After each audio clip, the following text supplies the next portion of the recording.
ஜீ தமிழ்ல இப்போ ரொம்பவே டாப்ல போயிட்டு இருக்கக்கூடிய சீரியல் தான் கெட்டிமேளம். மக்கள் மத்தியில நல்ல ஆதரவு பெற்று ஒளிபரப்பாயிட்டு இருக்கக்கூடிய இந்த சீரியலை விட்டு வெற்றி கதாபாத்திரத்துல நடிச்சிட்டு இருக்கக்கூடிய சிபு சூரியன் விலகி இருக்காரு. இவருக்கு பதிலா வெற்றி கதாபாத்திரத்துல நடிக்க போறது யாரு அப்படிங்கிற தகவல் இப்போ வந்திருக்கு. ஜீ தமிழ்ல கடந்த ஜனவரி மாசம் ஆரம்பிக்கப்பட்ட சீரியல் தான் கெட்டிமேளம். இந்த சீரியல்ல வெற்றி அப்படிங்கிற கதாபாத்திரத்துல ஒன் ஆஃப் த ஹீரோவா சிபு சூரியன் நடிச்சிட்டு இருந்தாரு. இந்த சீரியல் ஆரம்பிச்சு ஒரு வருஷம் தான் ஆகுது. அதுக்குள்ளேயே நிறைய மாற்றங்கள் நடந்துருச்சு. இந்த சீரியலை விட்டு இப்போ வெற்றி கதாபாத்திரத்துல நடிச்சிட்டு இருக்கக்கூடிய சிபு சூரியன் விலகிருக்காரு. அவர் விலகினதுக்கான காரணம் அவரோட கதாபாத்திரத்துக்கு சரியான முக்கியத்துவம் இல்ல அப்படிங்கறதுனாலதான் அப்படின்னு சொல்லப்படுது.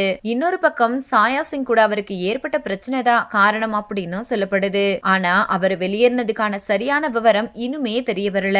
இந்த நிலையில அவர் நடிச்சிட்டு இருந்த வெற்றி கதாபாத்திரத்துல இனிமே நடிக்க போறது நடிகர் ஸ்ரீகுமார். இவரு யாரடி நீ மோகினி சீரியல்ல ஏற்கனவே ஜீ தமிழ்ல நடிச்சிருக்காரு. அது மட்டும் இல்லாம வானத்தை போல தனம் சீரியலையும் ரொம்பவே சூப்பரா பெர்ஃபார்ம் பண்ணிட்டு இருக்காரு. இப்போ கெட்டிமேளம் சீரியல்ல இனிமே வெற்றி கதாபாத்திரத்துல நடிக்க போறது நடிகர் ஸ்ரீகுமார் தான். சோ இந்த வீடியோவை பார்த்துட்டு இருக்கிற நீங்க வெற்றி கதாபாத்திரத்துல ஸ்ரீ எந்த அளவுக்கு பெர்ஃபார்ம் பண்ணுவார் அப்படின்னு நினைக்கிறீங்க அப்படின்றதையும், அதே சமயத்துல இந்த சீரியலை விட்டு சிபு சூரியன் விலகினதை பத்தியும் கீழே இருக்கிற கமெண்ட் செக்ஷன்ல உங்களோட கருத்துக்களை கமெண்ட் பண்ணுங்க. மேலும் இது போன்ற இன்ட்ரெஸ்டிங்கான அப்டேட் தெரிஞ்சுக்கொள்ள நம்ம சேனலை மறக்காம சப்ஸ்கிரைப் பண்ணுங்க.